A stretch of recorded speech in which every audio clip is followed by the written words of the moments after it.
Yo, it's Viral Industries, and we're back again with another quick video. So today we're going to be talking about the Damar Hamlin hit. Damar went for a tackle, I suppose, and he tried to tackle T. Higgins, which was probably about 185 to 200 pounds at a high speed, probably about 16 to 20 miles per hour, falling on top of Damar's under his neck, in his neck area, under his chin, in his chest area, giving him cardiac arrest where he couldn't breathe, his heart wasn't beating, and he didn't have any consciousness. He died. I don't care if it's cardiac arrest. No, he died on the field. He left it out on the field for y'all. Now people, why are athletes getting paid millions and millions? Because they have a chance of dying, especially in the sport of football. They have the chance of dying, literally. Y'all see what happened to Shazier? Oh, they choose to do that. No, bro, nobody chooses to die. But the Lord tells us to sacrifice ourselves every day. And that's what he was doing. He was leaving it out on the field. So when you get a guy like Skip Bayless come out and say, well, the game, why would they stop the game? Why would they stop the game? It's because Skip Bayless has seen this many, many times before. Didn't you just hear me bring up Ryan Shazier? Our black brothers have dedicated their lives to almost dying on the field. The way that Damar Hamlin was tackling him was something that's probably how Damar Hamlin would have made that tackle any other day. But you got to look at the way he's tackling him. That's how he was conditioned to tackle. Don't hit him in the knees. Don't hit him below the knees. No, don't do that. Don't hit him in the head. No, don't hit him in the head. To the point where you're taking a force 200 pounds to your neck area, falling on the back of your chest and your head and your neck area in the speed of 18 miles per hour. They look out for the offensive player so much because they feel like the offensive player makes them that money. But what about the defensive player that nobody really knows? Like Damar Hamlin. I told y'all about this situation, what happened with Tua. This happened this year. Tua was throwing up gang signs.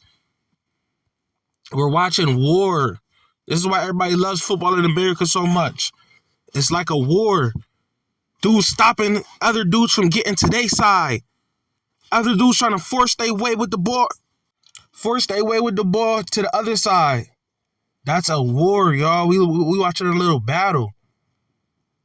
A real battle. This is somebody running at you now with all of this force at this certain type of speed. All these pounds. Let me come and throw 200 pounds on you and see what happens. See if you keep getting up.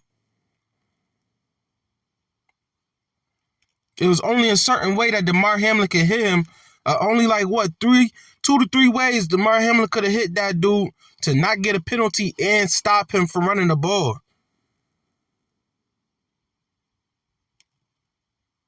One of them situations was him possibly dying.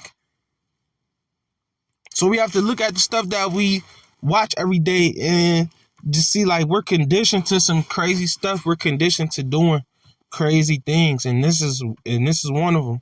I never in my life, in my son's lifespan, doubted him playing football, but now I kind of do after watching that play. It's just damn, bro, he did almost everything right. He stopped him from, advancing the ball, but at the same time, I felt like he could have made the tackle a little bit differently, but at the same time, he did the best he could, and he still had, with all his equipment on and everything, he still almost died. You know what I'm saying, bro? So everybody that's saying, that situation is 1 in a million chances that could happen. No, you're lying to yourself again. For the money, I want the money. I want the glory. Even though this is my favorite team, y'all, I'm telling y'all, this is Buffalo Bills. That's my favorite team. I'm telling y'all, I'm letting y'all know, this game is brutal. I've played football. This football is a brutal ass game. People running at these speeds with 200 pounds on them, 185 to 200 pounds on them, coming at you with speed like this, hitting you. Pow, pow, pow. 10 plays a game. You know, probably more for other people. That's brutal. We got to understand what we watching, y'all.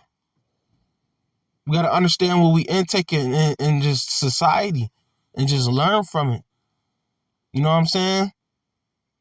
So, dude tried to sacrifice and leave it on the field and his GoFundMe for his organization. His nonprofit organization went to $6 million. You know, the Lord works in mysterious ways. He really does.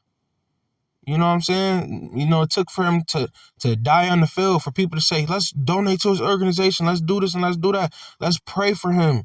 No, I should have been praying for everybody. Everybody needs prayer.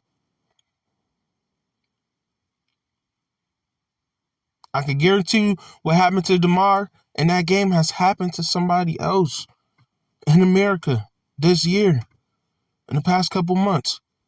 I can guarantee it. People be too caught up in the game like Skip Bayless. Oh, nah, come on. Y'all got to keep the game going. Next up. Next man up. Come on. Bring up the next man. You know, he want to see the next man up because he love him some football. Big black dudes running into each other fast as fuck. That's what he like to see. The majority is black people, so I'm going to say black people. So, when we look at this situation, we see people like Skip, you know, at least Skip, he say how he really feel. He say exactly how he really feel. You know what I'm saying? Even if it's disgusting, you know, slow sounding, he don't really care. He'll say exactly how he really feel. And that's a lot. That's how a lot of others feel as well. They don't really care that Damar lost his life in front of them. You know what I'm saying? They want to get their money, you know, from their bets. They want to, you know what I'm saying, make sure their stuff gets sponsored. They want to make sure it's all money, dog. It's all money. So they're going to say Damar is making progress, but how much progress is he making? Y'all coming up with these new tests and studies every day for CTE and stuff like that. What type of progress is he making? The progress of being alive? He didn't die? You know what I'm saying? At this point, that sounds good enough because he did die. So let's, you know what I'm saying, look at this, y'all, as, you know, an example from God. All right? And let's make sure we teaching our kids that's coming up playing contact football how to tackle the correct way and make sure that they're landing the correct way as well. You know, so with that being said, peace and blessings.